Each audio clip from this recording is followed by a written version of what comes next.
Welcome back to Solitech channel. तो आज से हम नई सीरीज़ स्टार्ट करें और इस सीरीज़ में मैं आपको पढ़ाने वाला हूँ एक बहुत ही इम्पोर्टेंट टॉपिक जो कि जावा का सबसे इम्पोर्टेंट टॉपिक माना जाता है और जिसका हम डिटेल एनालिसिस करने वाले। हम इस टॉपिक में इतना डीप जाने वाले कि आप अगर ये सीरीज़ पूरी देखते तो आपको मैं 100% गारंटी देता हूँ कि आपको इसका ऑलमोस्ट 60 70 80% फिर से रिवाइज करने की ज़रूरत ही नहीं पड़ेगी। आप इतना परफेक्ट हो जाओगे इन चीज़ों में कि आप बहुत ही इजीली इसे इम्प्लीमेंट करेंगे। और जो टॉपिक में पढ़ाने वाला हूँ वो और दूसरा कोई टॉपिक नहीं, द कलेक्शन फ्रेमवर्क इन जावा।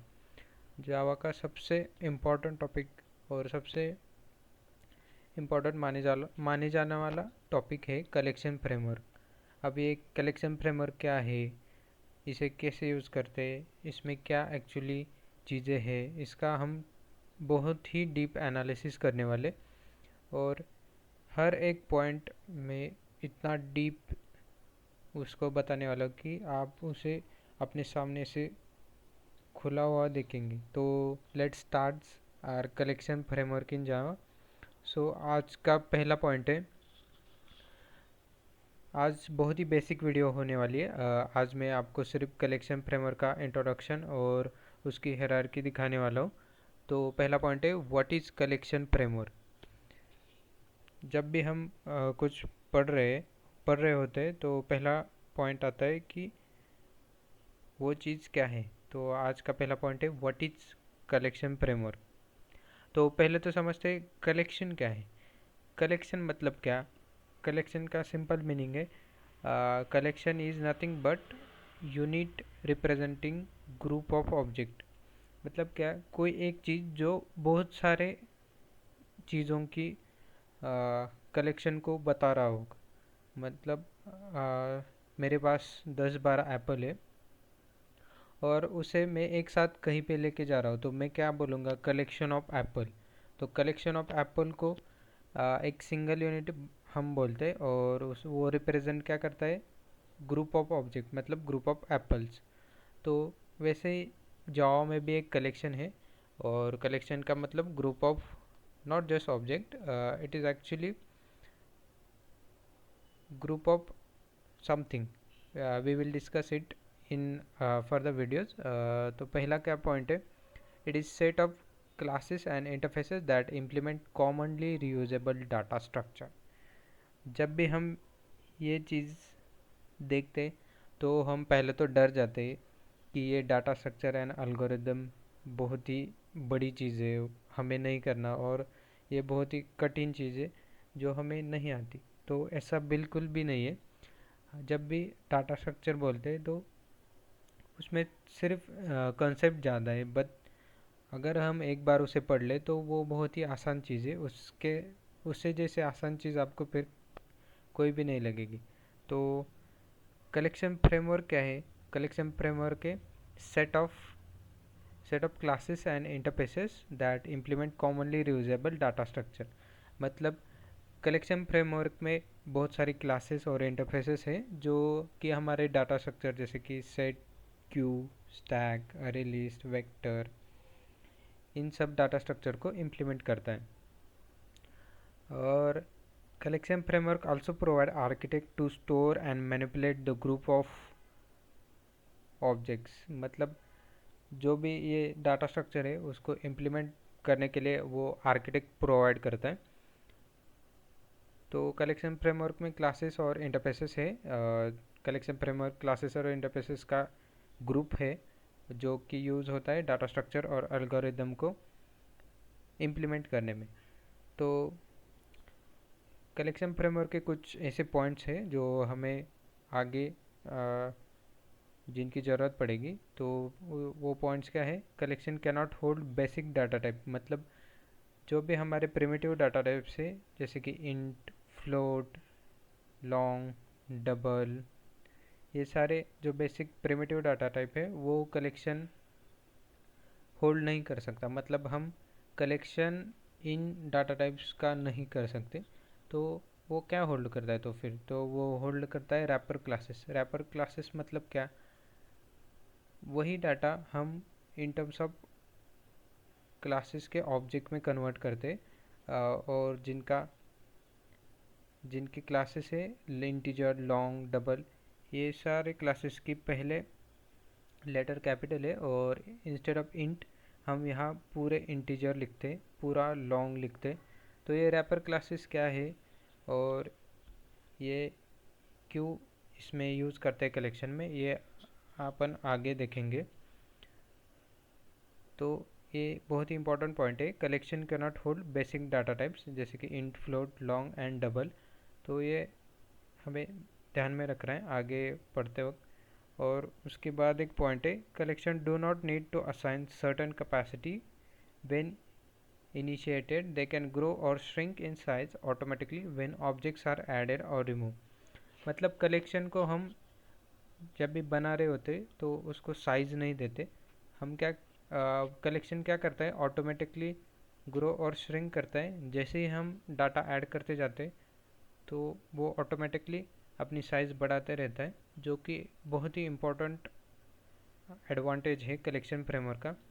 हमको उसको डाटा टाइप, डाटा की साइज़ देने की ज़रूरत नहीं है। जैसे कि हम आरे को दे रहे होते, या इन सी प्लस प्लस हम जब भी कैरेक्टर अरे या सिंपल अरे बनाते हैं तो उसको, इवन जावा में भी हम अरे बनाते तो उसको हमें साइज़ देने की ज़रूरत पड़ती है। बट अगर हम कलेक्शन फ्रेमवर्क यूज़ करेंगे तो हमें उसको डिफ़ॉल्ट ना कि साइज़ देने की ज़रूरत है, और ना कि उसको बढ़ाने के लिए कुछ और करने की ज़रूरत है। वो ऑटोमेटिकली अपनी साइज़ ग्रो और श्रिंक करता रहता है जैसे ही हम डाटा ऐड करते जाते और रिमूव करते जाते।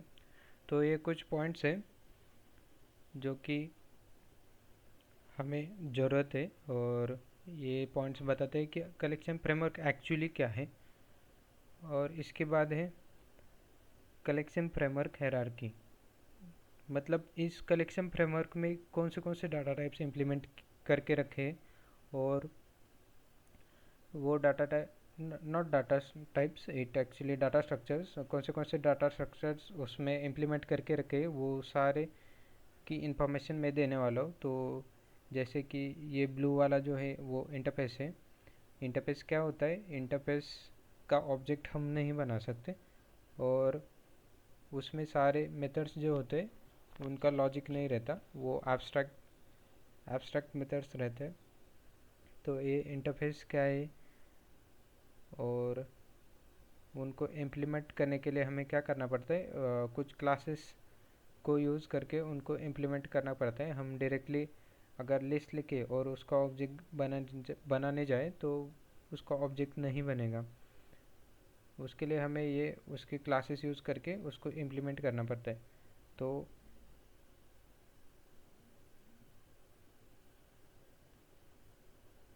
इसको मैं हटा देता हूँ।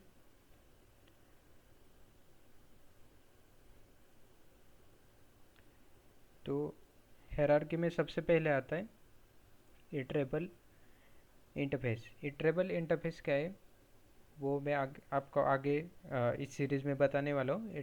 इटरेबल वो इंटरफेस है जो हमें डाटा फेच, इस कलेक्शंस, ये सारे बाकी के कलेक्शंस है उनमें से डाटा फेच करने के लिए हमें उसकी ज़रूरत पड़ती है।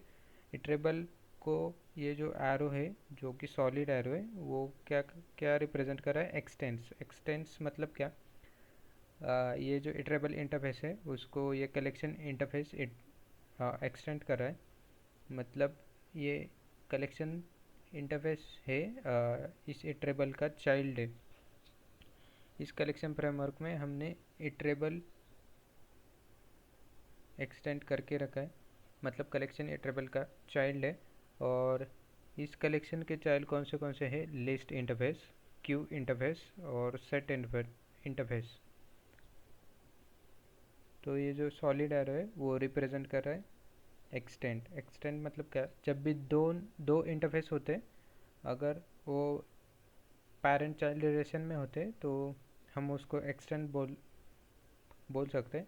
और ये जो डॉटेड एरो है उसको बोलते वो क्या रिप्रेजेंट कर रहा है, इम्प्लीमेंट्स। इम्प्लीमेंट्स मतलब क्या, ये जो इंटरफेस है अगर इसका ऑब्जेक्ट बनाना है तो वो ऑब्जेक्ट हम इन नीचे वाले क्लासेस को यूज़ करके बना सकते। तो ये जो ये जो 3 क्लासेस दिख रहे हैं वो लिस्ट इंटरफेस को इम्प्लीमेंट कर रहे हैं। और ये क्यू है, ये क्यू प्रायोरिटी क्यू इसको इम्प्लीमेंट कर रहा है। ये डी क्यू एक इंटरफेस ही है। और डी क्यू को कौन कौन इम्प्लीमेंट कर रहा है, अरे डी क्यू और लिंक्ड लिस्ट ये इम्प्लीमेंट कर रहा है। ये स्टैक है, स्टैक इस वेक्टर क्लास को एक्सटेंड कर रहा है, मतलब ये स्टैक वेक्टर क्लास का चाइल्ड है। और इधर है सेट, सेट में hash set, linked hash set, sorted set, tree set, और इसके साथ ही यहाँ नेविगेबल सेट एक इंटरफेस है। तो इतने सारे क्लासेस और इंटरफेसेस इस हायरार्की में प्रेजेंट है। और ये जो आपको दिख रहा है 1.2 वी, 1.1 वी, 1.4 वी, ये क्या है, ये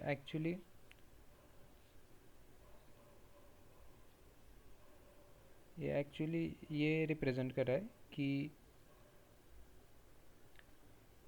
ये जो क्लासेस और इंटरफेसेस हमने जो जावा में ऐड हुए वो कौन से वर्जन में ऐड हुए। मतलब ये 1.2 वी रिप्रेजेंट कर रहा है लिस्ट जो इंटरफेस है वो 1.2 वर्जन में इंट्रोड्यूस किया गया है।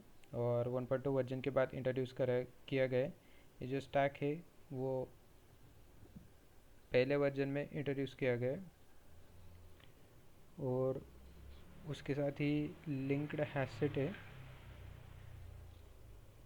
यहाँ पे गलती हो गई मेरे से, ये लिंक्ड हैशसेट 1.4 वर्जन के बाद इंट्रोड्यूस किया गया है। और यहाँ पे जो नाविगेबल इंटरफेस है जो कि इस हायरार्की में नहीं दिखाया गया, वो नाविगेबल इंटरफेस है 4.6 वर्जन के बाद वाला, मतलब 1.6 के वर्जन के बाद उसे इंट्रोड्यूस किया गया।